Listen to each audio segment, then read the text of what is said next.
The sterile corridors of the UEF Valiant hummed with the usual post-battle tension as Bassett walked toward the command deck. His boots echoed against the metal floors, each step a reminder of the 72 hours he'd spent in hell. The Battle of Kronos 7 had been humanity's most decisive victory against the Felinar Empire, and Bassett had been at the center of it all. Commander Reeves stood waiting, her weathered face creased with something between respect and concern. "Lieutenant Bassett," she said, gesturing to the observation window where stars streaked past. "The Council has decided to honor your unprecedented actions during the siege." Bassett remained silent. He'd disobeyed direct orders, led a suicide mission into enemy territory, and somehow brought back intelligence that had turned the tide of the entire war. He expected a medal, perhaps a promotion. What he didn't expect was what came next. "Per the terms of the Felinar surrender, you've been awarded a prisoner." Reeves continued, her tone carefully neutral. "One of their officers. She's yours to process as you see fit." The doors hissed open and Anna stepped through, flanked by 2 guards. Bassett had seen Felinar warriors before, had fought them, killed them. But Anna was different. She stood nearly 6 feet tall, her feline features sharp and aristocratic.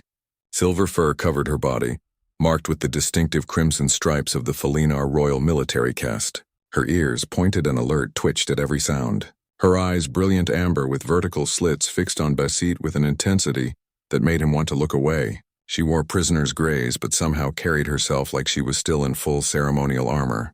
"This is Captain Anna Val Keshra," Reeves said, "former commander of the 3rd Felinar Strike Fleet.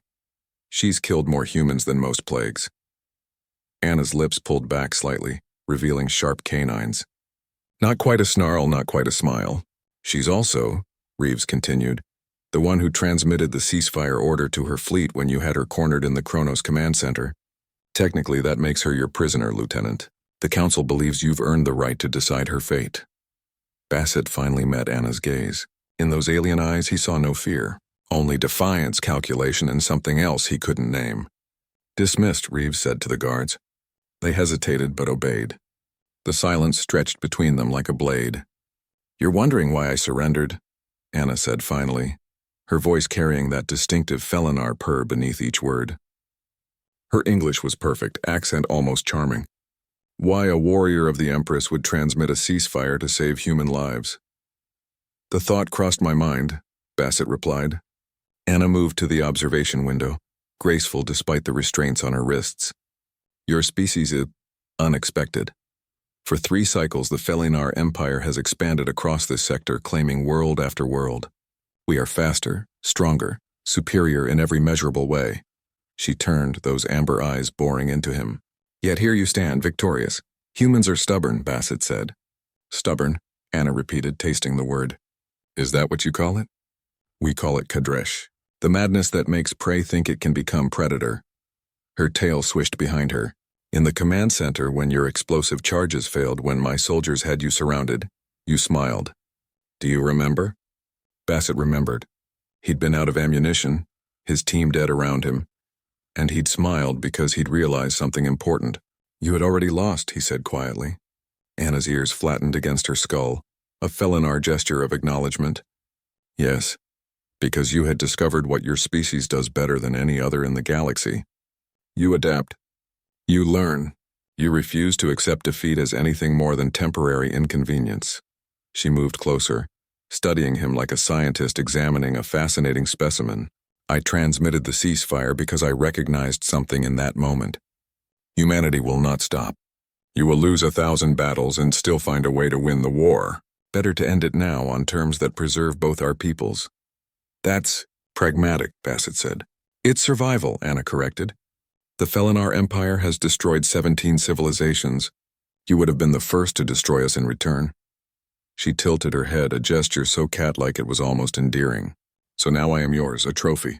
A prize for the human who broke the unbreakable empire. What will you do with me, Lieutenant? Parade me through your cities? Execute me as a war criminal? I have done both to others." Bassett considered her words. The Council had given him power over her fate, but he knew the real game being played. This wasn't about Anna. It was about setting precedent for how humanity would treat the Felinar in defeat. Show mercy and humanity might be seen as weak. Show cruelty, and humanity would become the monsters the Felinar propaganda had always claimed they were. I'm going to do something worse, Basit said finally. Anna's ears pricked forward. Oh? I'm going to ask you to help us build peace, Basit said. You know your people. You understand their culture, their military, their psychology. Humanity didn't win this war to become conquerors. We want it to survive. But survival means finding a way to coexist.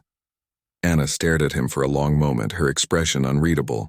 Then slowly she began to laugh, a sound like distant thunder mixed with purring. You truly are mad. All of you. She held out her restrained wrists. Remove these, Lieutenant. If I'm to help you teach humanity and the Felinar to live without killing each other, I'll need my claws.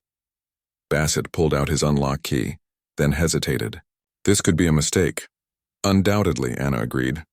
But you humans seem to thrive on mistakes. Who am I to argue with success?